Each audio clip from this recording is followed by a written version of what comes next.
ஆண்டவருடைய வார்த்தையை தியானிக்க போகிறோம். நம் கர்த்தர் நல்லவர், அவருடைய கிருபை என்றும் உள்ளது. சங்கீதக்காரன் இப்படியாக சங்கீதம் 105வது வசனத்தில் இப்படி சொல்கிறார். Psalms 100:5 நம்ம இணைந்து வாசிப்போமா?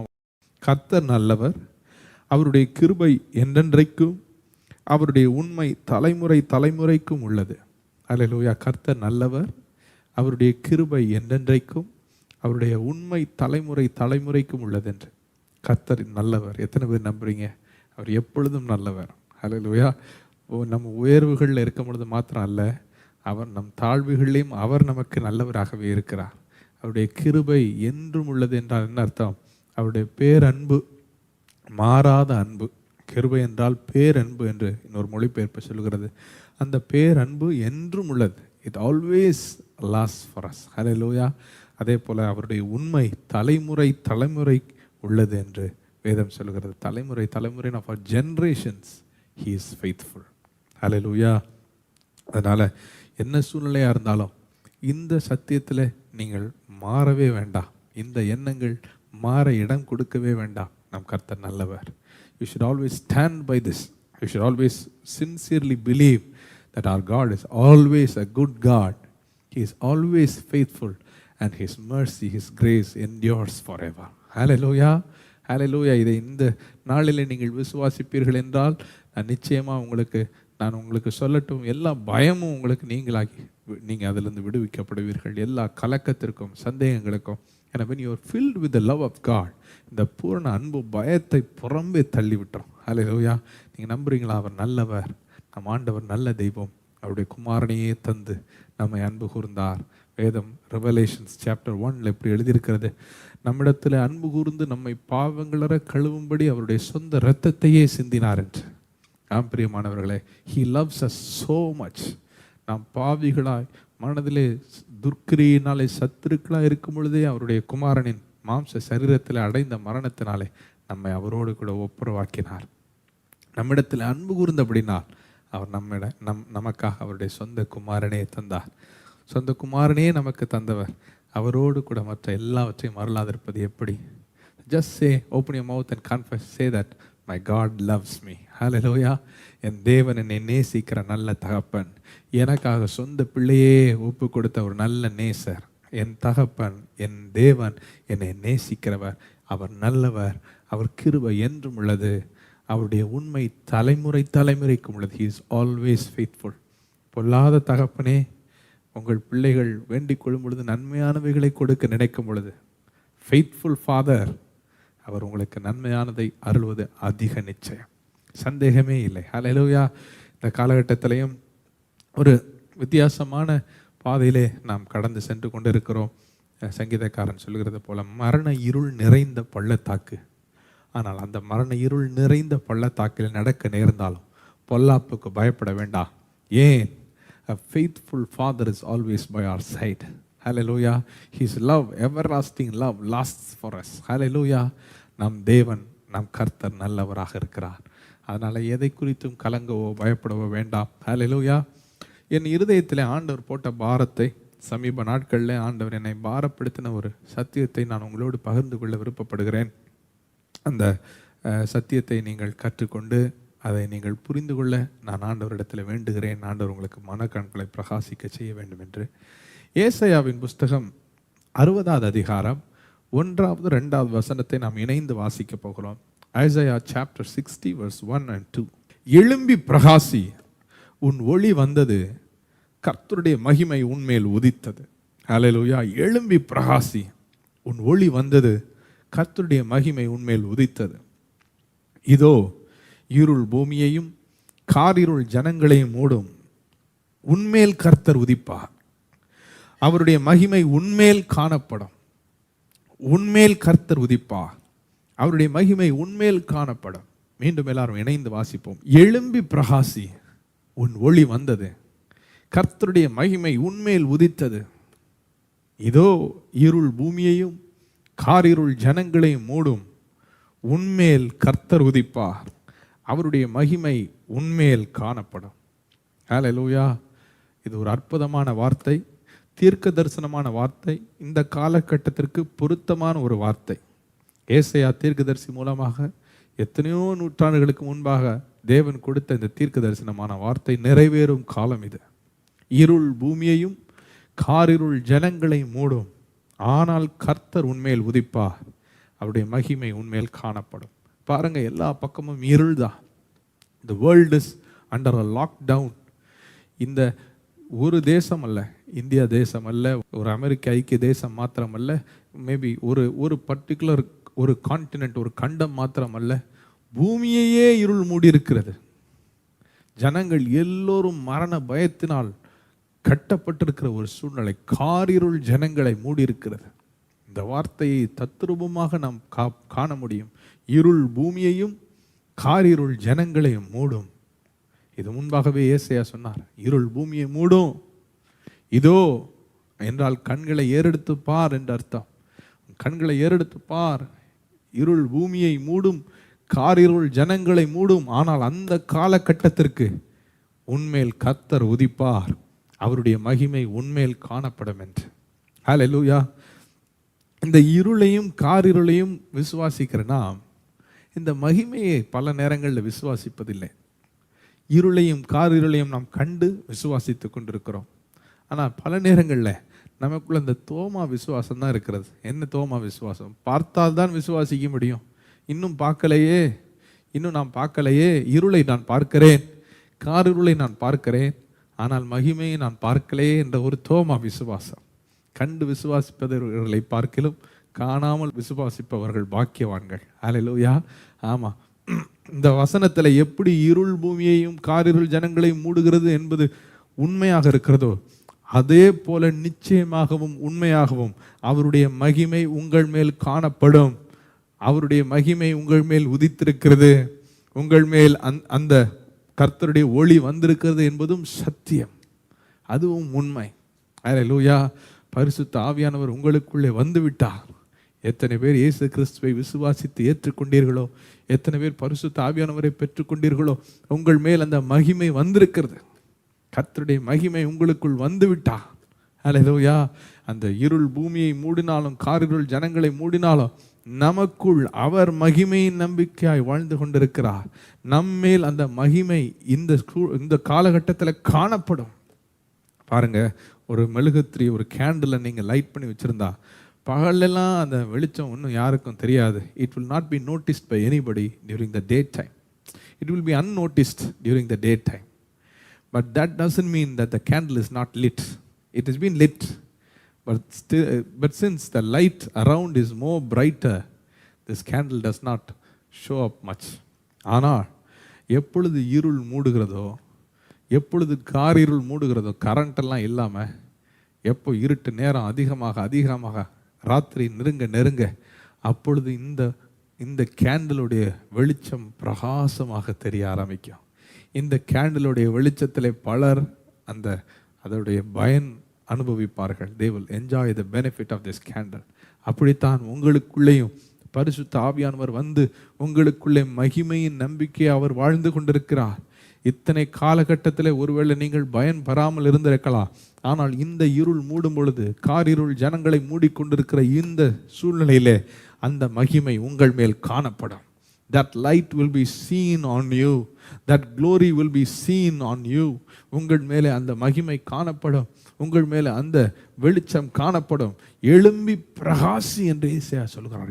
Arise and shine. Arise. This is the season for you to arise. எழும்பு, எழும்பு, எழும்பி பிரகாசி. உன் ஒளி வந்தது. Your light has come. Will come என்று சொல்லல. Your light has come. கர்த்தருடைய மகிமை உன்மேல் உதித்தது. That glory has risen upon you. என்று பரிசுத்த ஆவியானவரை நீங்கள் பெற்றுக்கொண்டீர்களோ அன்றைக்கே அந்த மகிமை உங்கள் மேல் உதித்தது. ஹல்லேலூயா. ஒருவேளை நீங்கள் பரிசுத்த ஆவியானவரை பெற்றுக்கொள்ளாதிருந்தால் கேளுங்கள், அப்பொழுது உங்களுக்கு கொடுக்கப்படும். உங்களுக்காக கிறிஸ்து சாபமாகி வாக்குத்தத்தம் பண்ணப்பட்ட அந்த ஆவியை விசுவாசிக்கிறவர்கள் யாவரும் பெற்றுக்கொள்ளும்படி அவர் சிலுவையிலே சாபமாய் தொங்கினார் என்று கலாத்தியர் 3:13-14 சொல்லுகிறது. ஆம் பிரியமானவர்களே, you need that Holy Spirit. And if you have received the Holy Spirit, you have received that glory, you have received His light, you have received the light to shine away this darkness. Hallelujah.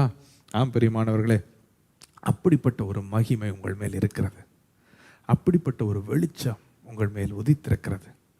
அப்படிப்பட்ட மகிமையின் நம்பிக்கையாய் கிறிஸ்து உங்களுக்குள் வாழ்ந்து கொண்டிருக்கிறார். ஹல்லேலூயா. அதுதான் சத்தியம், அதுதான் சத்தியம். ஏன் உங்களுக்குள் வந்து அந்த பரிசுத்த ஆவியானவர் வாழ்ந்து கொண்டிருக்கிறார்? ஏன் உங்களுக்குள் வந்து அவர் வாழ்ந்து கொண்டிருக்கிறார் தெரியுமா? கொலோசியர் 1:27 சொல்லுகிறது, அவர் அற்பமான ஒரு திட்டத்திற்காக உங்களுக்குள் வந்து வாழ்ந்து கொண்டிருக்கல, அவர் மகிமையின் நம்பிக்கையாய் உங்களுக்குள் வாழ்ந்து கொண்டிருக்கிறார் என்று. Christ in you is the hope of glory. ஹல்லேலூயா, ஹல்லேலூயா. பாருங்க, அடிக்கடி உதாரணப்படுத்துகிற ஒரு அற்புதமான உதாரணம். ஒருவேளை நமக்கு தெரிஞ்ச ஒரு பெரிய பிரசித்தி பெற்ற ஒரு கோடீஸ்வரன் ஒரு பெரிய ஒரு 100 ஏக்கர்ஸ் லேண்டை வாங்கி, உதாரணப்படுத்தணும்னா பில் கேட்ஸ் ஒரு 100 ஏக்கர்ஸ் லேண்டை வாங்கி அந்த 100 ஏக்கர் லேண்டில் ஃபென்ஸ் பண்ணி லேபரர்ஸ் இறக்கிட்டாருன்னா வாட் இஸ் யுவர் எக்ஸ்பெக்டேஷன்? நீங்கள் என்ன எதிர்பார்ப்பீர்கள்? அந்த இடத்துல Bill Gates has purchase this property under construction போட்டாலே your expectations will be big. ஒருவேளை பெரிய ப்ராஜெக்ட் கட்டிக்கிட்டு இருக்கிறாங்க, பெரிய இண்டஸ்ட்ரி வரப்போகிறது, இந்த இடத்துல ஏதோ பெருசாக கட்டி வரப்போகிறது. ஏன்? கட்டுகிறவர் பெரியவர், அதனால் பெரிய திட்டம் தான் இங்கே செயல்படுத்தப்படும் என்பது என்னுடைய எதிர்பார்ப்பு. ஒரு பில்கேட்ஸ் மேலே உங்களுக்கு எனக்கு அவ்வளோ நம்பிக்கை இருக்கும்னா, அவர் பெரிய ஐஸ்வர்யவான், அவர் செய்தால் பெருசாக தான் செய்வார் அப்படின்ற நம்பிக்கை உங்களுக்கு இருக்கும்னா, அவரையும் படைத்த நம் சர்வ வல்லமை உள்ள தேவன், நம் வானம் அவருக்கு சிங்காசனம், பூமி அவருக்கு பாதப்படி, அவ்வளோ பெரிய தேவன் உங்களுக்குள்ளே எனக்குள்ளே ஃபென்ஸ் பண்ணி உள்ளே வந்து வாழ்ந்துக்கிட்டு இருக்கிறார்னா அற்பமான ஒரு திட்டத்திற்காக அல்ல. அவர் நமக்குள்ளே வந்து வாழுகிறது ஒரு மகிமையான திட்டத்திற்காக. உங்களை கொண்டு அவர் மகிமையான காரியங்களை செய்யும்படி, உங்களை கொண்டு பலத்த காரியங்களை செய்யும்படி. ஹல்லேலூயா. வேதம் சொல்லுகிறது, சின்னவன் 1000 சிறியவன் பலத்த ஜாதியும் ஆவான், ஏற்ற காலத்தில் கர்த்தராகி நான் அதை தீவிரமாய் நடப்பிப்பேன் என்று கர்த்தர் சொல்லுகிறார். ஹல்லேலூயா. நான் சின்னவன் தானே, நான் சாதாரணமான ஆள் தானே, நான் என்ன செய்ய முடியும்? நான் பெஞ்சமின் கோத்திரம் தானே, எங்கள் குடும்பத்தில் நான் தானே சாதாரணமானவன், நான் தானே சின்னவன் அப்படின்னு சொல்லி கிதியோன் போல் நீங்கள் சொல்லி கொண்டு இருக்கலாம். ஆனால் உங்களுக்கு ஒரு நற்செய்தியை நான் சொல்லட்டும். ஆண்டவர் உங்களை பார்த்து பராக்கிரமசாலியே என்று அழைக்கிறார். பராக்கிரமசாலியே. ஏன்? கர்த்தர் உனக்குள் இருக்கிறார், பரிசுத்த ஆவியானவர் உனக்குள் இருக்கிறார், மகிமையின் நம்பிக்கையை அவர் உனக்குள் வந்துவிட்டார். ஆதலால் நீங்கள் ஒரு சாதாரணமான ஆள் இல்லை, ஆண்டவர் உங்களை பராக்கிரமசாலியே என்று அழைக்கிறார். A mighty man of valor. You are a mighty man. பராக்கிரமசாலி, மகிமையின் நம்பிக்கையாய் கர்த்தர் உனக்குள் வாழ்ந்து கொண்டிருக்கிறார். பராக்கிரமசாலியே, மகிமையின் நம்பிக்கையாய் கிறிஸ்து, the powerful one, dwells in you, abides in you, lives in you for a glorious purpose. சின்னவனை 1000ஆகவும் சிறியவனை பலத்த ஜாதியுமாக மாற்றுகிற கர்த்தர் உங்களுக்குள் வாழ்ந்து கொண்டிருக்கிறார். சொல்லுங்க, நான் சின்ன திட்டத்திற்காக அல்ல, பெரிய திட்டத்திற்காக அழைக்கப்பட்டிருக்கிறேன். ஹல்லேலூயா. சொல்லுங்க, நான் சின்ன திட்டத்திற்காக அல்ல, ஒரு பெரிய திட்டத்திற்காக.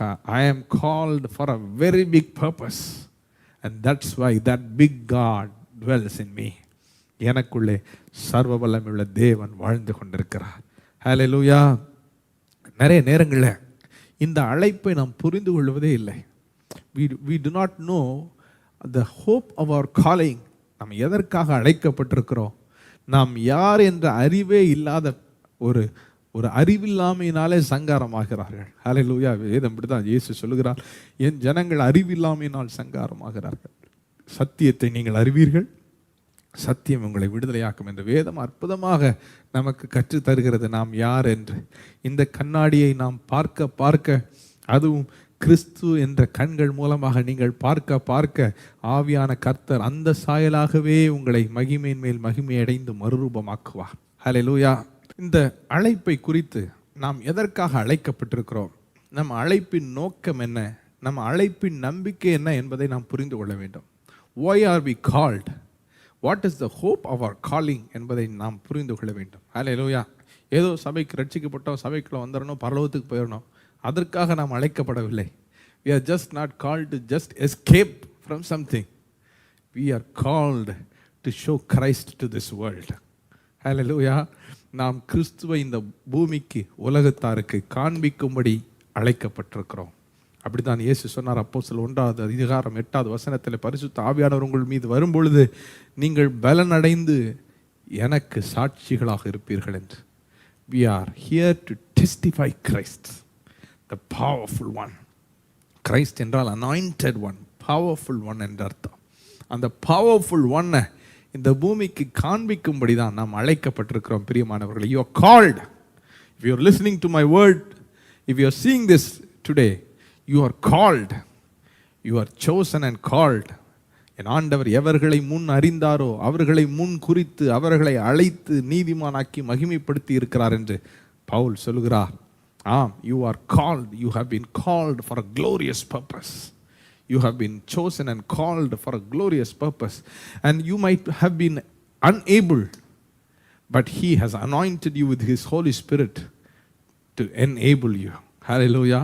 He always calls the unable to enable. அவருடைய பரிசுத்த ஆவியினாலே நிரப்பி அவர் பைத்தியமானவைகளை, பலவீனம் உள்ளவைகளை, அற்பமா இழிவா எண்ணப்பட்டவைகளை அழைத்து அவர்களை பலவான்களை வெட்கப்படுத்தும்படி பலவீனம் உள்ளவைகளை பயன்படுத்துகிறார். ஞானிகளை வெட்கப்படுத்தும்படி பைத்தியமானவைகளை பயன்படுத்துகிற தேவன். He anoints you.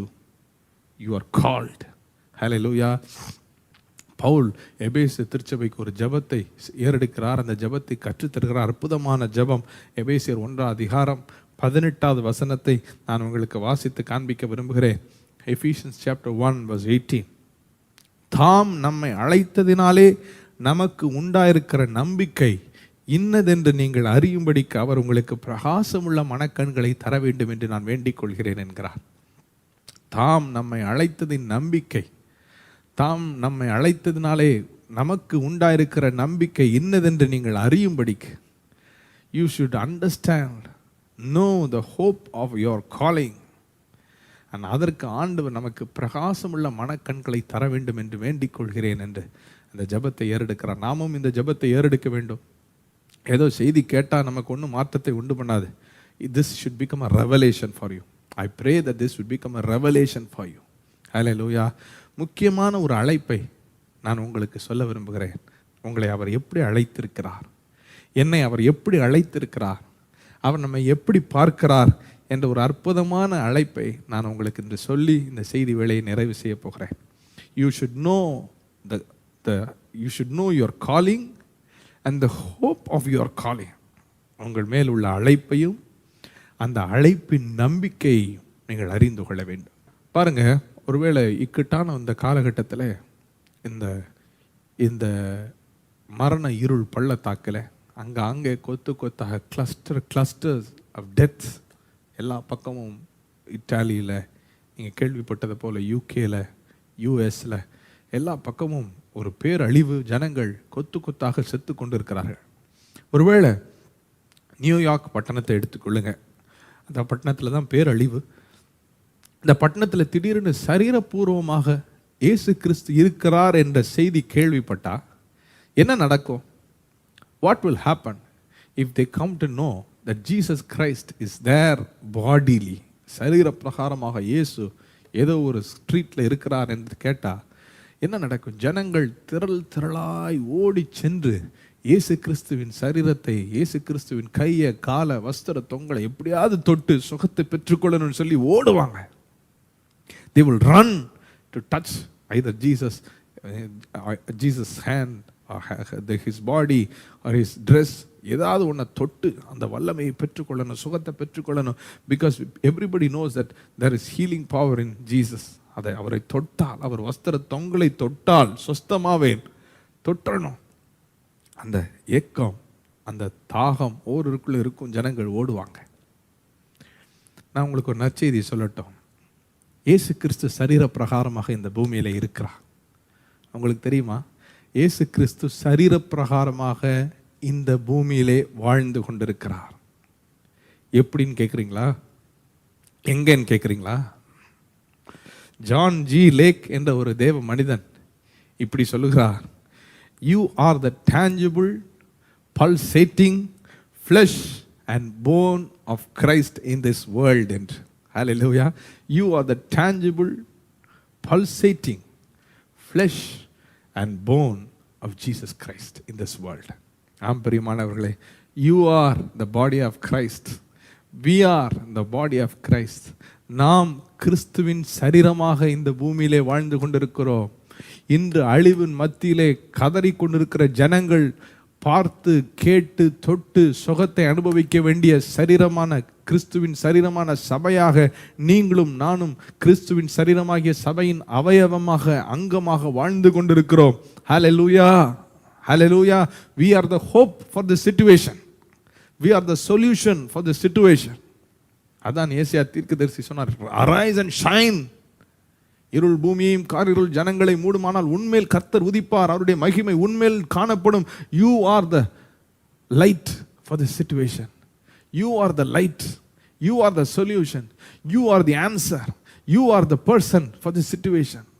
நானா என்னையவா உங்களைத்தான், கிதியோனே உன்னைத்தான். நானான்னு கேட்கறத நிறுத்திட்டு எனக்குள்ள இருக்கிறவர் பெரியவர் என்று சொல்ல ஆரம்பிங்க. உலகத்தில் இருப்பவனை பார்க்கலாம் எனக்குள் இருக்கிறவர் பெரியவர் என்று சொல்ல ஆரம்பிங்க. Don't see the external you, see the God in you. Christ in you is the hope of glory. Hallelujah. நாம் தான் அந்த கிறிஸ்துவின் சரீரமாக நம்பிக்கையாக இந்த அழிவின் மத்தியிலே ஆண்டவர் நம் மூலமாகத்தான் அவருடைய மகிமையை வெளிரங்கமாக்க போகிறார். எபேசியர் 5வது அதிகாரம் 30வது வசனம் இப்படி சொல்லுகிறது, நாம் அவருடைய சரீரத்தின் அவயவங்களாயும் அவருடைய மாம்சத்திற்கும் அவருடைய எலும்புகளுக்கும் உரியவர்களாயும் இருக்கிறோம் என்று. We are his body. We are called as the body of Christ. There is no meaning if we are just called as the body of Christ, but of no use. Body of Christ. Body of Christ for what? எதற்காக? Body of Christ என்றால் அந்த வல்லமை அந்த மகிமை நம் மூலமாக வெளியரங்கமாக வேண்டும். ஹல்லேலூயா, ஹல்லேலூயா. எபேசியர் 1வது அதிகாரம் 20வது வசனத்திலிருந்து 23வது வசனம் வரை நான் உங்களுக்கு வாசித்து காண்பிக்க விரும்புகிறேன். எல்லா துரைத்தனங்களுக்கும் அதிகாரத்திற்கும் வல்லமைக்கும் கர்த்தத்துவத்துக்கும் இம்மையில் மாத்திரமல்ல மறுமையிலும் பேறு பெற்றிருக்கிற எல்லா நாமத்திற்கும் மேலாக அவர் உயர்ந்திருக்கத்தக்கதாக, கிறிஸ்துவை மரித்தோர்ந்து எழுப்பும் பொழுது தேவன் எல்லாவற்றுக்கும் மேலாக அவர் உயர்ந்திருக்கத்தக்கதாக அவரை உன்னதங்களிலே தம்முடைய வலது பார்சத்திலே உட்காரும்படி செய்து எல்லாவற்றையும் அவருடைய பாதங்களுக்கு கீழ்ப்படுத்தி, கவனிங்க, எல்லாவற்றையும் அவருடைய பாதங்களுக்கு கீழ்ப்படுத்தி என்று எழுதியிருக்கிறது. பாதம் என்றால் எங்க இருக்கிறது? சரீரத்தில் இருக்கிறது. என்ன அர்த்தம்? எல்லா துரைத்தனங்களையும் அதிகாரங்களையும் கர்த்தத்துவங்களையும் வல்லமைகளையும் இம்மையில் மாத்திரமல்ல மறுமையிலும் பேறு பெற்றிருக்கிற எல்லா நாமங்களையும் சரீரமாகிய சபைக்கு கீழ்ப்படுத்தி இருக்கிறார். He has brought everything under the church. Everything is under the feet of the church. எல்லாவற்றையும் அவருடைய பாதங்களுக்கு கீழ்ப்படுத்தி இருக்கிறார் என்றால் என்ன அர்த்தம்? சரீரமாகிய சபையின் பாதங்களுக்கு கீழ்ப்படுத்தி, பாதங்களுக்கு கீழ்ப்படுத்தி என்ன சொன்னாரு? லூக்கா 10வது அதிகாரம் 19வது வசனத்தில் சர்ப்பங்களையும் தேள்களையும் மிதிக்க, trample them. சர்ப்பங்களையும் தேள்களையும் மிதிக்கவும் சத்துருவின் சகல வல்லமைகளை மேற்கொள்ளவும் உங்களுக்கு அதிகாரம் கொடுத்திருக்கிறேன், ஒன்றும் உங்களை சேதப்படுத்த மாட்டார் என்று. I have given you the authority to trample the snakes and scorpions. சத்துருவின் சகல வல்லமைகளை மேற்கொள்ளுகிற அதிகாரத்தை நான் உங்களுக்கு கொடுத்திருக்கிறேன்.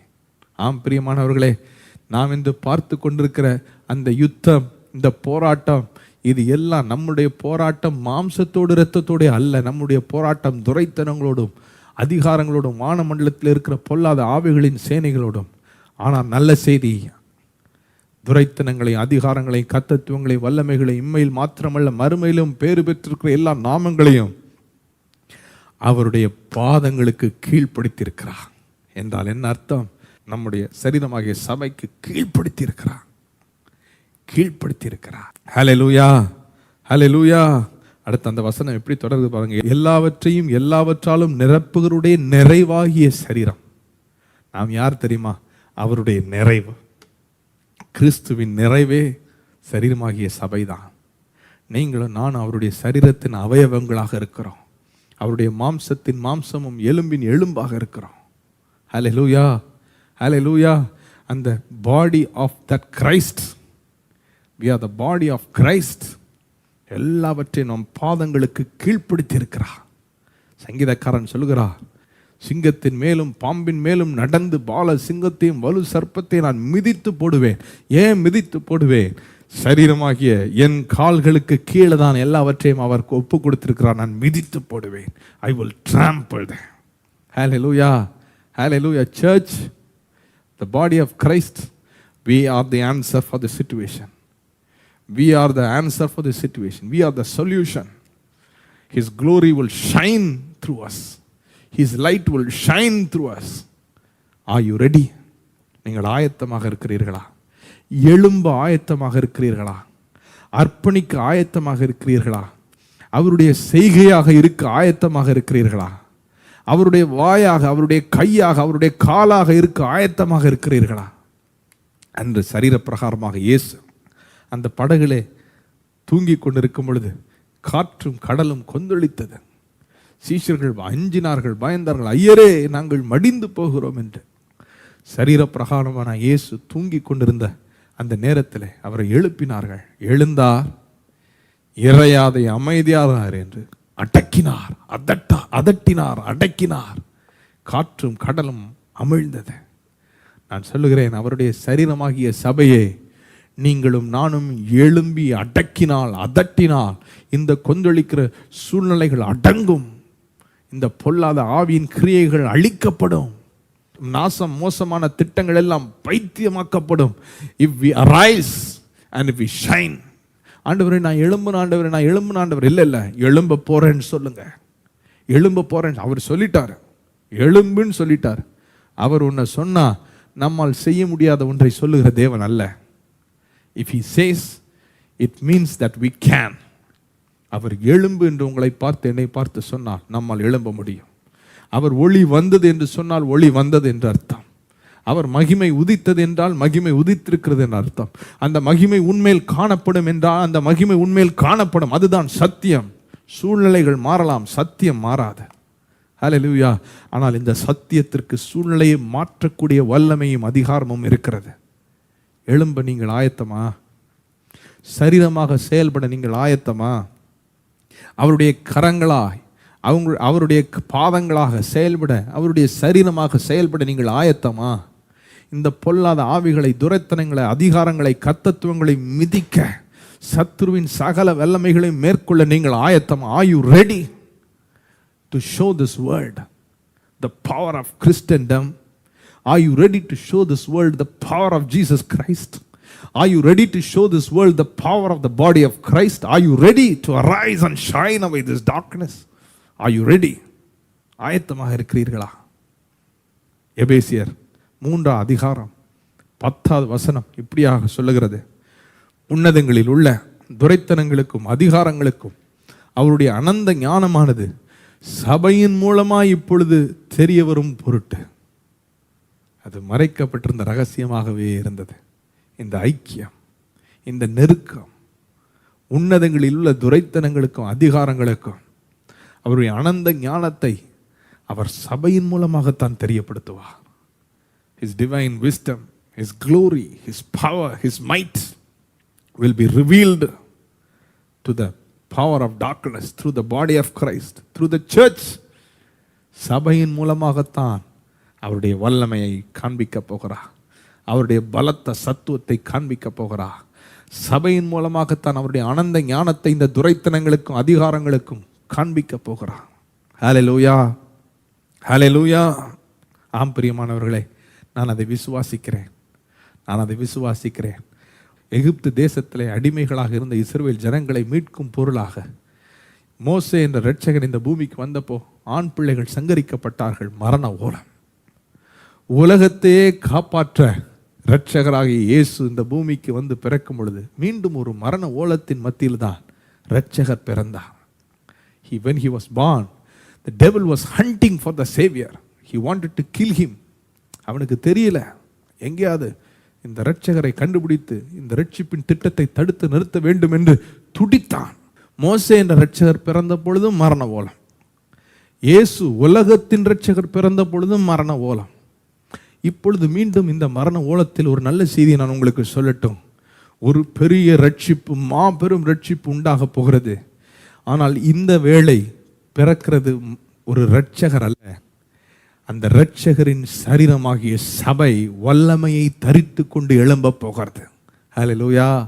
இரட்சகரின் சரீரமாகிய சபை, the body of Christ is now going to do a big salvation.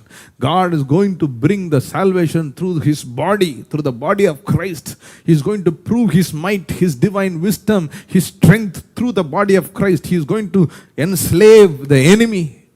He is going to bring those enemies under captivity through the body of Christ. இதை அறிந்த பிசாசு யாரை விழுங்கலான்னு சொல்லி இஷ்டம் போல வேட்டையாடிக்கிட்டு இருக்கிறான். இந்த மரண ஓலத்தின் மத்தியிலும் தீங்கு நாளிலே கூடாரத்திலே மறைக்கிற தேவன், கூடார மறைவிலே ஒளிக்கிற தேவன் நம்மை ஒளித்து வைத்திருக்கிறார். எதற்கு ஒளித்து மறைத்து வைத்திருக்கிறார்? கண்மலை மேல் உயர்த்தும்படி. ஹல்லேலூயா. உயர்த்தும்படி. இப்பொழுது என் சத்துருக்களுக்கு மேலாக என் தலை உயர்த்தப்படும் என்று சங்கீதக்காரன் சொன்னது போல நாம் மறைக்கப்பட்டது, நமக்கு கொடுக்கப்பட்ட பாதுகாப்பு, நமக்கு கொடுக்கப்பட்ட ரட்சிப்பு, நமக்கு கொடுக்கப்பட்ட பரிசுத்த ஆவியானவர், நமக்கு கொடுக்கப்பட்ட அபிஷேகம், ஆற்றல், அதிகாரம் எதற்காக? நாம் பயன்படுத்துவதற்காக, நாம் எழும்புவதற்காக, நாம் பிரகாசிப்பதற்காக, அதிகாரத்தை செலுத்துவதற்காக. எழும்பி சரீரமாகிய சபையாய் கிறிஸ்துவின் சரீரத்தை போல எழும்பி அடக்குவீர்களா? Will you arise and command? Will you arise and trample? Will you arise and trample the enemy under your feet? Dear body of Christ, will you? Hallelujah. Hallelujah. ஒரு 2 வசனங்களை வாசித்து நான் முடிக்க விரும்புகிறேன்.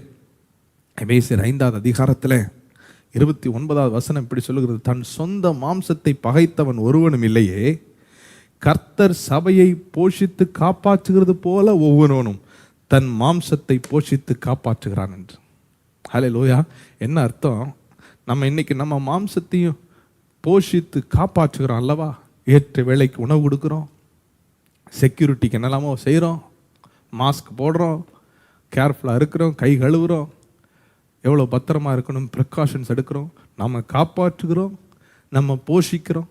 ஹல்லேலூயா. இதெல்லாம் எங்கிருந்து வந்த பழக்கம்? கர்த்தர் சபையை போஷித்து காப்பாற்றுகிறது போல நாம் சபையை, நம் சரீரத்தை போஷித்து காப்பாற்றுகிறோமா? அப்படிதான் வேதம் சொல்லுகிறது.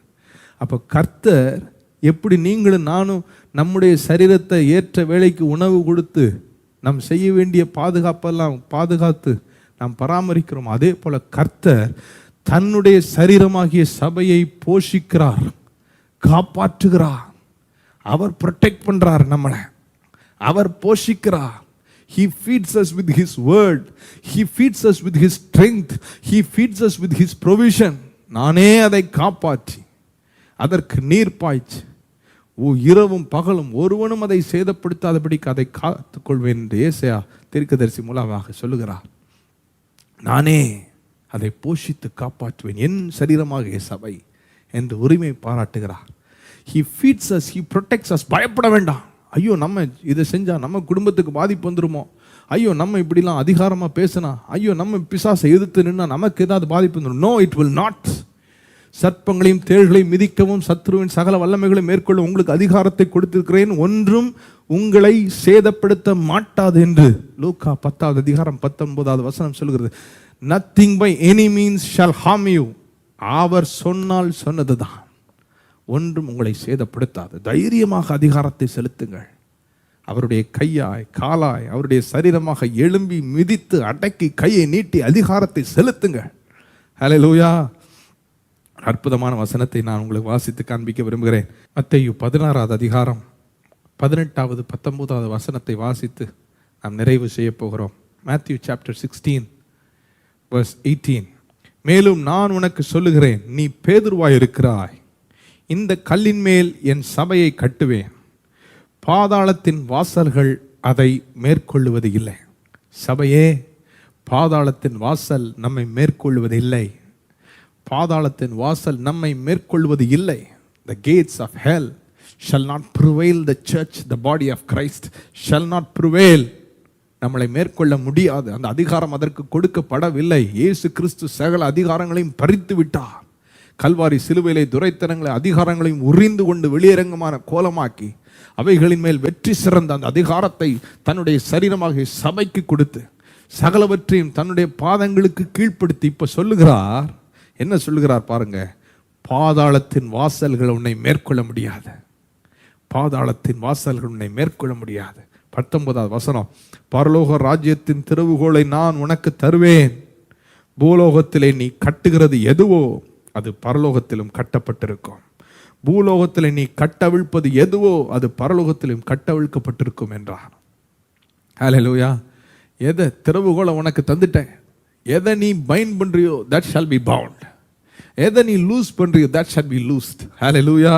இதை நான் இன்னும் தெளிவாக உங்களுக்கு விளக்கி சொல்ல வேண்டும் என்றால், கான்டெம்பரரி இங்கிலீஷ் வெர்ஷன் என்ற ஒரு வெர்ஷன்ல இப்படி சொல்லியிருக்கு. Jesus said, I promise you, God in heaven will allow whatever you allow on earth, but God will not allow anything you don't allow. எதை நீங்கள் அனுமதிக்கிறீர்களோ அதை தான் பரலோக தேவன் அனுமதிப்பாரா. எதை நீங்கள் அனுமதிப்பது இல்லையோ அதை பரலோக தேவன் அனுமதிப்பது இல்லையா. கொடுமையின் தேசத்திலே கேட்கப்படாது, அழிவும் நாசமும் எல்லைகளிலே கேட்கப்படாது. என் மதில்கள் ரட்சிப்பு என்று அழைக்கப்படும், என் வாசல் துதி என்று எண்ணப்படும் என்று ஏசாயா 60:18 எழுதியிருக்கிறபடி, இஃப் யூ டிக்ளேர், கொடுமை என் தேசத்தில் கேட்கப்படாது, அழிவும் நாசமும் எல்லைகளிலே கேட்கப்படாது என்று நீங்க if you do not allow, my God will not allow.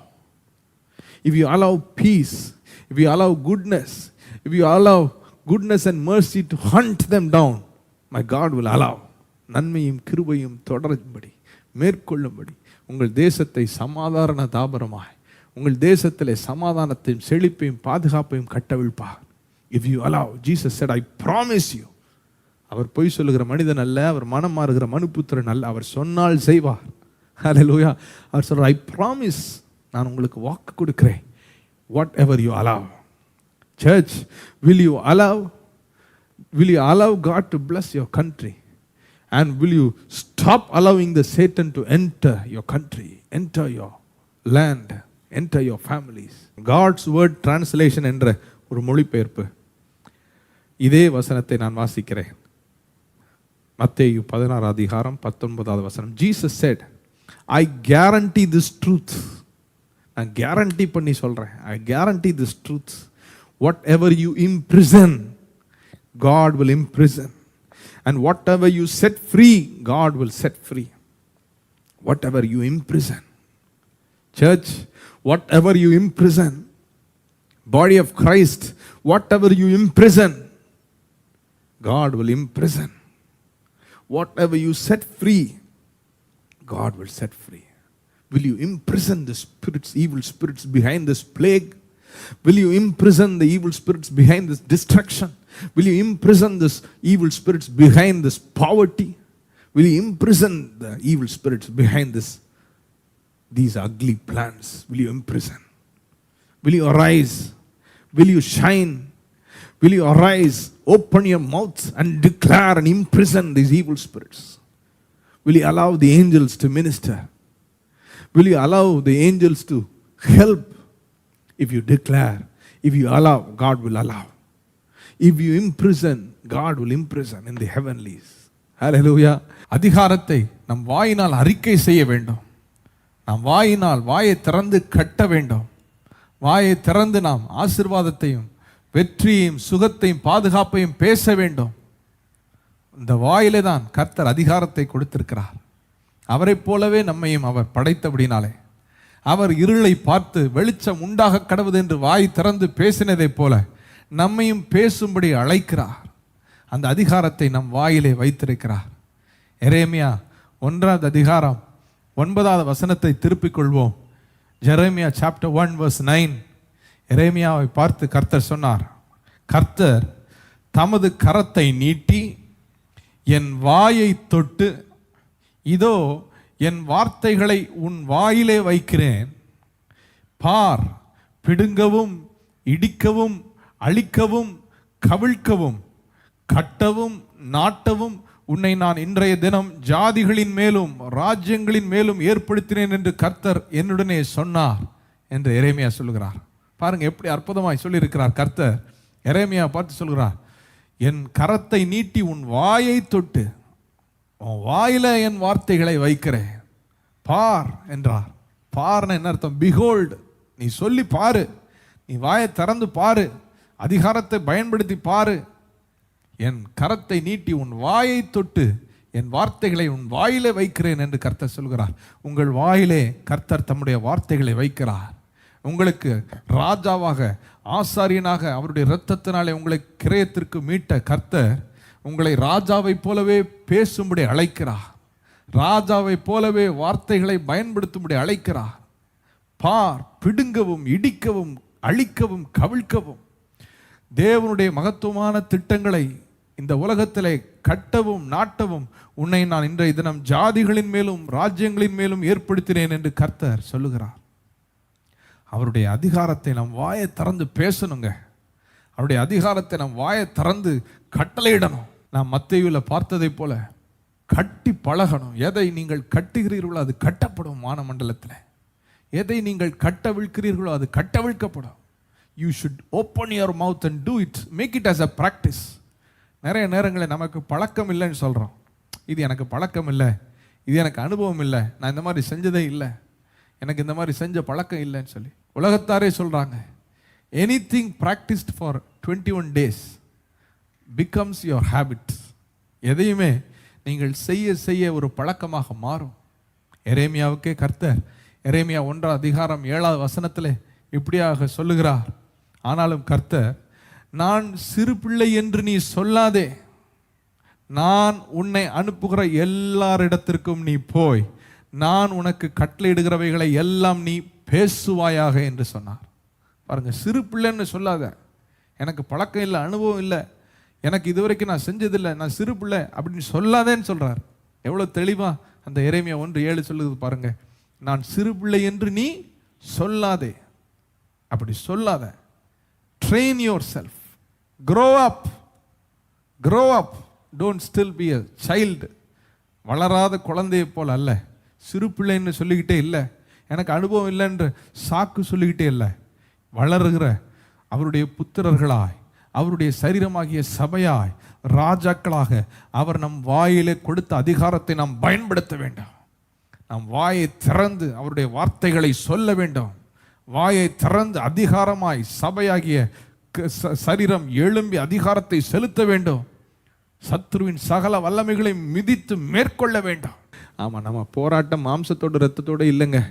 நம்ம போராட்டம் துரைத்தனங்களோடும் அதிகாரங்களோடும் வானமண்டலத்தில் இருக்கிற பொல்லாத ஆவிகளோடும். நீங்கள் சிறைப்பிடிப்பீர்களா? நாசரேயனாகிய இயேசுவின் நாமத்தில் இந்த வானமண்டலத்தில் போராடி கொண்டிருக்கிற பொல்லாத கொள்ளை நோயின் ஆவிகளை நான் சிறைபிடிக்கிறேன், நான் கட்டுகிறேன். நாசரேயனாகிய இயேசுவின் நாமத்தில் இந்த பொல்லாத ஆவிகள் செயலற்று போவதாக, இந்த பொல்லாத ஆவிகளின் திட்டங்கள் பைத்தியமாக்கப்பட்டு போவதாக. என் தேசத்திலே சமாதானத்தை பேசுகிறேன், என் தேசத்தை நான் சுகத்தை கூறுகிறேன், என் தேசத்திலே பாதுகாப்பை நான் கூறுகிறேன், என் தேசத்திலே நான் செழிப்பை பேசுகிறேன் என்று நீங்கள் பேசுவீர்களா? சரீரமாகிய சபையா எழும்பி பிரகாசிப்பீர்களா? பேசுவீர்களா? ஆண்டவர்கிட்ட ஒரு நேரம் நான் கேட்டேன், ஆண்டவரை பிரகாசிக்கணும்னா என்ன ஆண்டவரை செய்யணும்? வெளிச்சத்துடைய ஒரு லைட்டுடைய தன்மை பிரகாசிக்கிறது. இப்போ ஆண்டவர் சொன்னாங்க, ஓன் தன்மை என்ன தெரியுமான்னு கேட்டாங்க. என்ன ஆண்டவரே? நான் உன்னை என்னுடைய சாயலின்படி என்னுடைய ரூபத்தின்படி சிருஷ்டித்தேன், ஏன் தன்மை தான் ஓன் தன்மைன்னு சொன்னாங்க. அப்படின்னா என்ன ஆண்டவரே? இருளை பார்த்து வெளிச்சத்தை பேசுவது தான் உன் தன்மை. சூழ்நிலை பாதகமாக இருந்தால் சாதகமான வார்த்தையை கொண்டு பேசி அதை மாற்றுவது உன் தன்மை, தேவ தன்மை. தெய்வத்துவத்தின் பரிபூர்ணமெல்லாம் சரீரமாகிய அவருக்குள் இருந்ததென்று. சரீரமாகிய சபையே அவரை போலவே பேச அழைக்கப்பட்டிருக்கிறோம், அவரை போலவே அடக்க ஆளுகை செய்ய அழைக்கப்பட்டிருக்கிறோம். சரீரமாகிய நமக்குள் அந்த செடியாகிய அவருக்குள் இருந்த அந்த வல்லமையும் அபிஷேகமும் ஆற்றலும் அதிகாரமும் இந்த கொடியாகிய நமக்குள் ஓடிக்கொண்டிருக்கிறது. தலையாகி அவருக்குள் இருக்கிற அதிகாரமும் அபிஷேகமும் ஆற்றலும் வல்லமையும் சரீரமாகிய நமக்குள் ஓடிக்கொண்டிருக்கிறது. ஹல்லேலூயா! எழும்புவீங்களா? எழும்பி பிரகாசிப்பீங்களா? மகிமை உங்கள் மேல் உதித்திருக்கிறது, வெளிச்சம் உங்கள் மேல் உதித்திருக்கிறது. நீங்க எழும்பினீங்கன்னா அந்த மகிமை காணப்படும். நீங்க எழும்பி பிரகாசிப்பீங்கன்னா அந்த மகிமையும் வெளிச்சமும் உங்க மேல காணப்படும். நீங்க வாய் திறந்து இன்னிலிருந்து அதிகாரத்தை பயன்படுத்துவீங்களா? சுகத்தை பேசுவீங்களா? பிசாசை கட்டுவீங்களா? அதிகாரத்தை செலுத்துவீங்களா? நீங்க செய்ய செய்ய அது காணப்படும். சுற்றி இருக்கிற உங்கள் சொந்த பந்தங்கள் பேசுவார்கள். உங்க சபை பார்க்கும், நாங்கள் செய்ய ஆரம்பித்தோம், எங்கள் தேசம் பாதுகாக்கப்பட்டுச்சு, நாங்கள் செய்ய ஆரம்பித்தோம், இது நடந்துச்சு அது நடந்துச்சு என்று. ஆண்டவர் உங்கள் கண் காணும்படி அதை செய்வார். உங்கள் கண் காணும்படி அதை செய்வார். பின்பாக எகிப்தியர் படை, பார்வோனின் படை துரத்தி கொண்டு வந்தது இஸ்ரவேல் ஜனங்களை. முன்பாக செங்கடல் விழுங்க வா வா என்று அழைத்து கொண்டிருந்தது. பின்பாக உள்ள பார்வோன் படைக்கும் முன்பாக இருக்கக்கூடிய செங்கடலுக்கும் அஞ்சி நின்று கலங்கி புலம்பிக் கொண்டிருந்த அந்த இஸ்ரவேல் ஜனங்களுக்கு மோசே ஆறுதல் சொன்னார். நீங்கள் நின்று கொண்டு கர்த்தர் செய்யும் ரட்சிப்பை பாருங்கள், கர்த்தர் உங்களுக்காக யுத்தம் பண்ணுவார், நீங்கள் சும்மா இருப்பீர்கள், இன்று காண்கின்ற எகிப்தியரை இனி என்றும் காண மாட்டீர்கள் என்றெல்லாம் சொன்னார். சொல்லிட்டு ஆண்டவர்கிட்ட போய் அழுதார். ஆண்டவரே என்ன செய்ய? பின்பாக பார்வோன் படை, முன்பாக செங்கடல், என்ன செய்ய? யாத்ராகமத்தின் புஸ்தகம் 14ஆம் அதிகாரத்தை நீங்க வாசித்து பார்ப்பீங்கன்னா ஆண்டவர் சொன்னார், மோசே, why do you cry Moses? Why do you cry? Stop crying. உன் கோலை எடு, உன் கோலை நீட்டு, உன் கையை நீட்டு, உன் கோலை உயர்த்து, செங்கடலை இரண்டாக பிரித்து விடு என்று சொன்னார். பார்வோனுடைய இருதயத்தை நான் கடினப்படுத்தினதற்கு காரணமே என் மகிமையை நான் விளங்க பண்ண போகிறேன். என்னை பார்த்து அழுகிறதை நிறுத்திட்டு உன்னுடைய அதிகாரத்தை பயன்படுத்து என்று கர்த்தர் சொன்னார். ஆம் சபையே, இன்றும் உங்களையும் என்னையும் பார்த்து அவருடைய எதிர்பார்ப்பு அதுதான். உன் மூலமாக, சபையின் மூலமாக, சரீரமாகிய சபையின் மூலமாக அவருடைய மகிமையையும் அவருடைய அனந்த ஞானத்தையும் அவர் வெளியரங்கமாக்க போகிறார். அழுவதை நிறுத்திவிட்டு அதிகாரத்தை செலுத்து. புலம்புவதை நிறுத்திவிட்டு உன் அதிகாரத்தை செலுத்து. சத்தியத்தை புரிந்தவர்களாக, நான் கிறிஸ்துவின் சரீரம், நான் கிறிஸ்துவின் அவயவம், தலையாகிய கிறிஸ்துவுக்குள் உள்ள அதிகாரமும் அபிஷேகமும் வல்லமையும் சரீரமாகிய எனக்குள் ஓடிக்கொண்டிருக்கிறது. எல்லா துரைத்தனங்களையும் அதிகாரங்களையும் கர்த்தத்துவங்களையும் நாமங்களையும் என் பாதங்களுக்கு கீழ்ப்படுத்தி இருக்கிறார். சர்ப்பங்களையும் தேள்களையும் மிதிக்க, சத்துருவின் சகல வல்லமைகளையும் மேற்கொள்ள அதிகாரத்தை எனக்கு தந்திருக்கிறார். என்னை எதுவும் சேதப்படுத்த முடியாது. I will do it. I will arise and shine. I will arise and shine. செய்வீங்களா? ஜெபிக்க போறேன் உங்களுக்காக. கண்களை மூடி என்னோட இணைந்து இந்த ஜெபத்தை ஏறெடுக்க போகிறீர்கள்.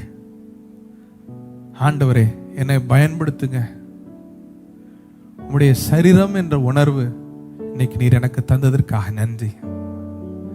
நான் உம்முடைய சரீரமாகிய சபை, நான் உம்முடைய சரீரத்தின் அவயவம், நான் உம்முடைய சரீரத்தின் அங்கம். I am your body. You are the head. I am your body. Jesus, நான் உங்க சரீரத்தின் அவயவமா இருக்கிறேன். தலையாகிய உம்முடைய விருப்பத்தை எல்லாம் சரீரமாகிய என்னை கொண்டு நீர் செயல்படுத்த போகிறதற்காக நன்றி. வாய் திறந்து என்னோட சேர்ந்து, ஆமாப்பா நான் அக்ரி பண்றேன்னு சொல்லி என்னோட சேர்ந்து இணைந்து எங்களை பயன்படுத்துங்க. தலையாகிய கிறிஸ்துவுக்குள் இருக்கக்கூடிய அந்த ஜீவன் சரீரமாகிய எங்களுக்குள்ள ஓடுகிறதற்காக நன்றி. தலையாகிய கிறிஸ்துவுக்குள்ள இருக்கக்கூடிய அந்த அதிகாரம் சரீரமாகிய எங்களுக்குள்ள ஓடிக்கொண்டிருக்கிறதுக்காக நன்றி. தலையாகிய கிறிஸ்துவுடைய விருப்பங்கள் சரீரமாகிய சபை நாங்கள் எழும்பி செய்ய தகப்பனே, எங்கள் ஒவ்வொருவரையும் நீர் பயன்படுத்துவீராக, ஒவ்வொருவரையும் நீர் பயன்படுத்துவீராக. எழும்பி பிரகாசிக்க கிருபையை தருவீராக, எழும்பி பிரகாசிக்கிற கிருபையை தருவீராக. சிறுபிள்ளை என்று சொல்லாம தகப்பனே, இதை தடுத்து நிறுத்தக்கூடிய கிதியோன்களாக, தடுத்து நிறுத்தக்கூடிய மோசேக்களாக, தடுத்து நிறுத்தக்கூடிய உம்முடைய சரீரமாக நாங்கள் எழும்பி நிற்க தகப்பனே, எங்கள் ஒவ்வொருவரையும் நீர் நிரப்பி இருக்கிறதற்காக நன்றி. எங்கள் ஒவ்வொருவரையும் நீர் சரீரமாக மாற்றி இருக்கிறபடினால நன்றி. எங்களை நீர் உம்முடைய சரீரமாக போஷிக்கிறீர், எங்களை உம்முடைய சரீரமாக நீர் காப்பாற்றுகிறீர், எங்களை உம்முடைய சொந்த சரீரமாகவே நீர் மாற்றி இருக்கிறீர். நீரே எங்களுக்கு பலனாக இருக்கிறீர், நீரே எங்களுக்கு வெளிச்சமாக இருக்கிறீர், நீரே எங்களுக்கு ரட்சிப்பாக இருக்கிறீர் தகப்பனே. இந்த நாள் முதற்கொண்டு இனி வாய் திறவாமல் இல்லாமல் இனி ஒவ்வொரு நாளும் வாயை திறந்து தைரியமாய் பேச, வாயை திறந்து அபிஷேகம் நிறைந்த வார்த்தைகளை பேச, வாயை திறந்து இந்த வாக்குறுதிகளை சொல்ல தகப்பனே, வார்த்தையை சொல்ல, வாயை திறந்து அதிகாரத்தோட நாங்கள் வானமண்டலத்தில் கிரியை செய்கிற பொல்லாத வல்லமைகளை கட்ட, அவனுடைய திட்டங்களை எல்லாம் நாங்கள் கட்டி தகப்பனே அதிகாரத்தை செலுத்த நாங்கள் எழும்ப நீர் ஒவ்வொருவருக்கும் ஒவ்வொரு நாளும் கிருபை தருவீராக. பரிசுத்த ஆவியானவர் முத்திரையாக அச்சாரமாக ஒவ்வொருவருக்குள்ளும் இருந்து நினைப்பூட்டுவீராக. ஆவியானவர் நினைப்பூட்டுவீராக தகப்பனை. சோர்ந்து போகிறவருக்கு பலனையும் சத்துவம் இல்லாதவனுக்கு சத்துவத்தை பெருகச் செய்கிற தேவன் ஒவ்வொருவருக்கும் பெருகச் செய்து நினைப்பூட்டி அதிகாரத்தோடு எழும்பி காலூன்றி நிற்க கிருபை செய்வீராக. பவுலை போல பேதுருவை போல தகப்பனை எல்லா தூசியும் உதறிவிட்டு வல்லமையை தரித்து கொண்டு அலங்கார வஸ்திரத்தை உடுத்தி கொண்டு தகப்பனே எழும்பி பிரகாசிக்க சபையாகிய இந்த சரீரமாகிய சபைக்கு நீர் கிருபை பாராட்டுவீராக.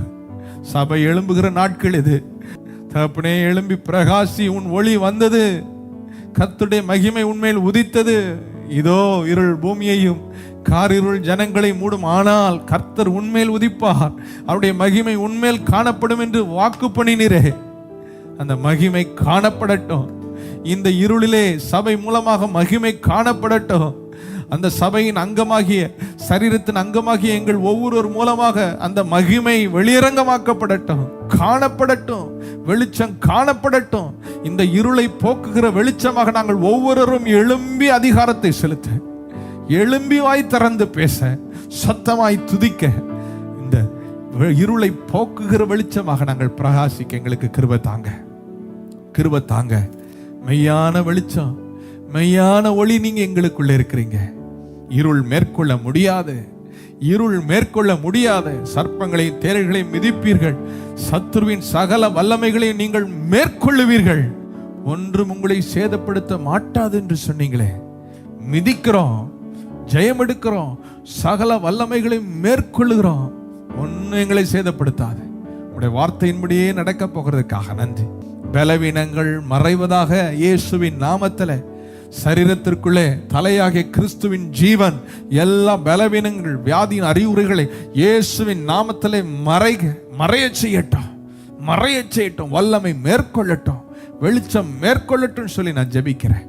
பயம், திகில், சந்தேகம், அவிசுவாசம், இந்த நேம் ஆஃப் ஜீசஸ் அப்படிப்பட்ட எண்ணங்கள் மறைவதாக என்று நான் கட்டளை கொடுக்கிறேன். எங்களுக்கு நீர் பயத்தின் ஆவியை கொடாமல் பலமும் அன்பும் தெளிந்த புத்தி உள்ள ஆவியை தந்திருக்கிறீர். ஆவியானவர் மேற்கொள்ளுவீராக, பலத்தை தருவீராக, அன்பினால் காயங்களை மறையச் செய்வீராக, தெளிந்த புத்தியை தருவீராக. சவுண்ட் மைண்டோட எழும்ப நிற்க கிருபை செய்யுங்க. தேவையோடு நிற்கிற நம்முடைய பிள்ளைகளுக்காக நாங்கள் ஜெபிக்கிறோம். தகப்பனே, நீரே சரீரத்தை போஷித்து காப்பாற்றுகிறீர் என்ற எபேசியர்ல நாங்கள் வாசிக்கிறோம். நீரே போஷிப்பீராக, தேவைகளை சந்திப்பீராக. காற்றையும் காண மாட்டீர்கள், மழையையும் காண மாட்டீர்கள், ஆனால் பள்ளத்தாக்கு தண்ணீரால் நிரப்பப்படும் சொன்னபடியே நீர் தண்ணீரால் நிரப்புவீராக. அன்று வனாந்தரத்திலே நீர் தேவைகளை சந்தித்தது போல அந்த ஜனங்களை 40 ஆண்டுகள் கால் வீங்காதபடிக்கு, தகப்பனே, இந்த துணி பழையதாகாதபடிக்கு, செருப்பு பழையதாகாதபடிக்கு நீரே நடத்தினீரே. தகப்பன் பிள்ளையை சுமப்பது போல சுமந்தீரே. வானத்திலிருந்து மன்னா, கீழ்காற்றை வீச செய்து காடை, கண்மலையை பிளந்து தண்ணீரை தந்தவர். அப்படியே அதிசயமாய் தேவைகளை சந்தித்து குறைவுகளை நிறைவாய் மாற்றி நடத்துவீராக சொல்லி நான் ஜெபிக்கிறேன். நிறைவு உண்டாகட்டும், பாத்திரம் நிரம்பி வழியட்டும். தாவீது சொல்றது போல பாத்திரம் நிரம்பி வழிய செய்யுங்க. ஆசீர்வதிக்கிறோம்ப்பா. வாசல் இல்லாம, தகப்பனே, ஒரு வாய்ப்பு இல்லாம தடைபட்டு இருக்கிற ஒவ்வொருவருக்காக நான் ஜெபிக்கிறேன். தடையை உடைக்கிறவர் இந்த ராத்திரி வேளையில் அற்புதத்தை செய்வீராக. தடைகள் நஸ்ரனாகிய இயேசுவின் நாமத்தில் உடைக்கப்படுவதாக சொல்லி நான் ஜெபிக்கிறேன். Every barrier, every stronghold be broken in Jesus name. Every power of darkness be broken in Jesus name. குடும்பத்தில் பிரச்சனை, வேதனை, பிரிவினை, கலக்கம், வியாதின்னு சொல்லி குடும்பங்கள் மத்தியில இருளின் போராட்டங்கள் எல்லாம் இயேசுவின் நாமத்தில் ஓய்வதாக. எல்லா இருளின் அதிகாரங்கள் உடைக்கப்படுவதாக. இருளின் எல்லா வல்லமைகள் இயேசுவின் நாமத்தில் முறிக்கப்படுவதாக சொல்லி நான் ஜெபிக்கிறேன். ஒவ்வொருவருக்குள்ளும் உம்முடைய ஜீவனும் உம்முடைய பலனும் உம்முடைய அதிகாரம் அபிஷேகமும் பெருகட்டும். பாத்திரம் நிரம்பி வழியட்டும், எழும்பி பிரகாசிக்கட்டும் சொல்லி நான் ஜெபிக்கிறேன். எங்களை முற்றிலும் அர்ப்பணிக்கிறோம். எங்களை நீர் பயன்படுத்துவதற்காக நன்றி. உங்க கிருபைக்காக நன்றி. எங்கள் ஆண்டவரும் இரட்சகரும் ஆகிய இயேசு கிறிஸ்துவின் நாமத்தில் ஜெபிக்கிறோம் எங்கள் நல்ல தகப்பனே. ஆமென், ஆமென், ஆமென். வாய் திறந்து பேசுங்க, அதிகாரத்தை பயன்படுத்துங்க, எழும்பி பிரகாசிங்க. இந்த இருள் உங்களை மேற்கொள்ள முடியாது. உங்களுக்குள்ளே மகிமையின் நம்பிக்கையாய் கிறிஸ்து இருக்கிறார். நித்திய வெளிச்சமாய் மெய்யான ஒளியாய் அவர் இருக்கிறார். நாம் அசைக்கப்படுவதில்லை.